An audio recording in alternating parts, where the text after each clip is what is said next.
वो बार बार हमारा एक निमंत्रण है, ये कहो या तो एक शुभकामना है हमारी कि यहाँ आकर के अगर आप इन बातों को समझने की कोशिश करेंगे और समझ करके अपने जीवन में प्रयोग में लाएंगे तो इसका अनुभव आप सभी को भी आए।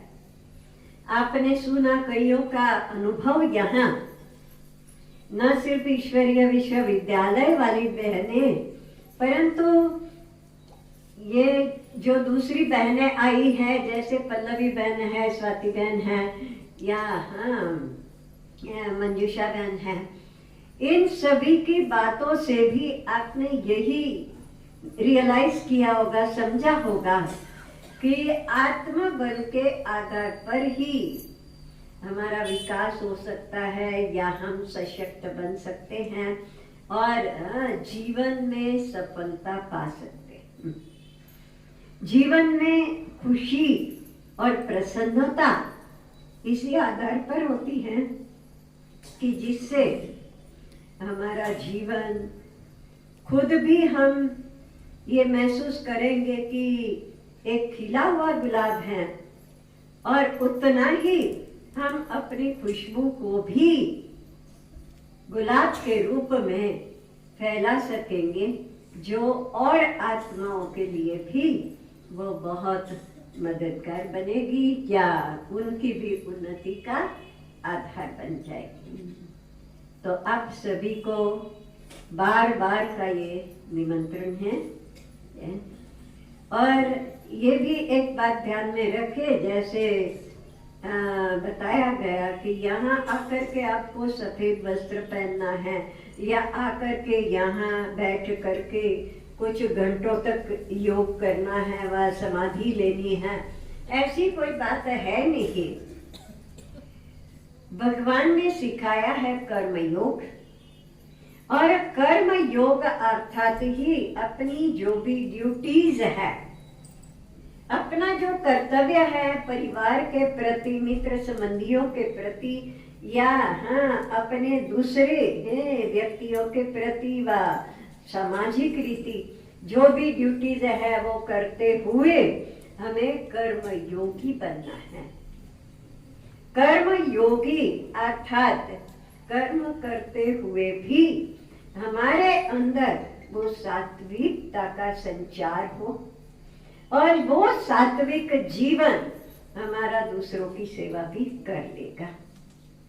तो ये सब बातों पर ध्यान देते हुए इसका अनुभव लेकर के ही हम आप निमित्त पूजा होती है। जिस प्रकार से हम जानते हैं लक्ष्मी वो धन की देवी है, परंतु लक्ष्मी कैसे बनी, वो धन की देवी कैसे बनी? धन की देवी बनने के लिए उन्होंने अपना ज्ञान धन का दान किया।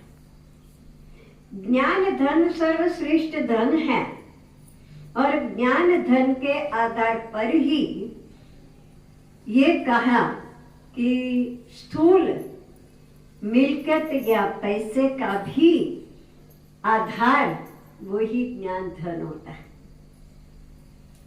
ज्ञान धन के आधार पर वो धन कमाई होती है।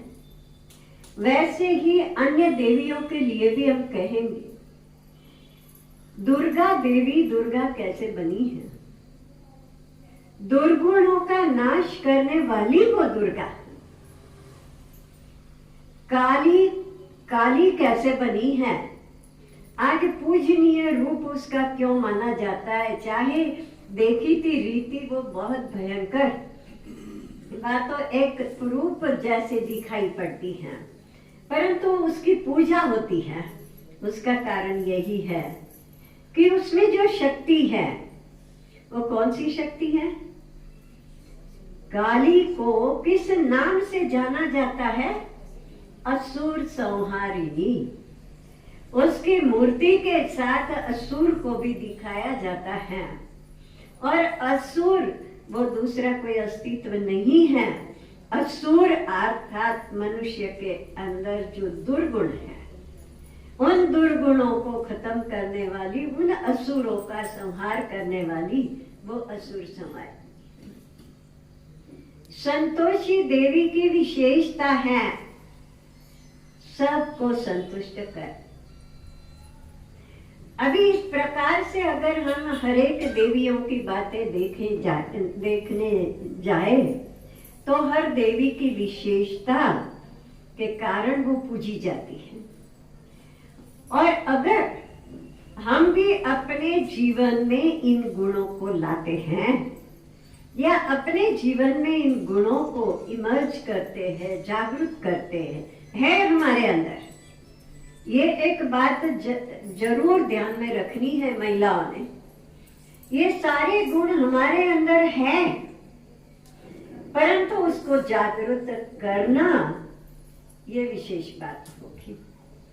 तो आप सभी को हम यही कहना चाहेंगे आज थोड़े में कि अपने अंदर इतने दिव्यता, दैवी गुण धारण करना, शक्ति को धारण करना, क्योंकि गुण एक शक्ति है, हर एक गुण में एक शक्ति है।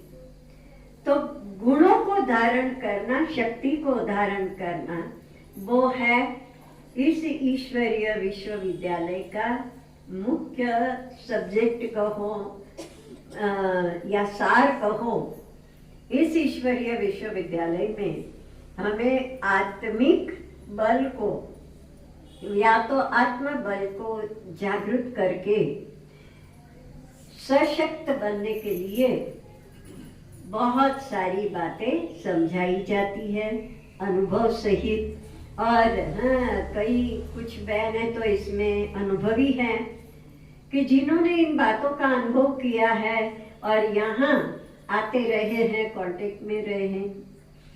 तो फिर आप सभी को यही हम कहना चाहेंगे कि अगर आप थोड़ा सा टाइम निकाल करके इस ईश्वरीय विश्वविद्यालय से संपर्क में आकर के यहाँ जो भी बातें सिखाई जाती हैं, इसका अगर आप अपने जीवन में प्रयोग करें तो इस प्रयोग से आपके जीवन को पुलकित बनाने वाले, प्रसन्न बनाने वाली ये बातें हैं कि आज तक जो देवियों की पूजा होती रही है, ये कौन सी देवियां हैं, वह क्यों पूजा होती रही है।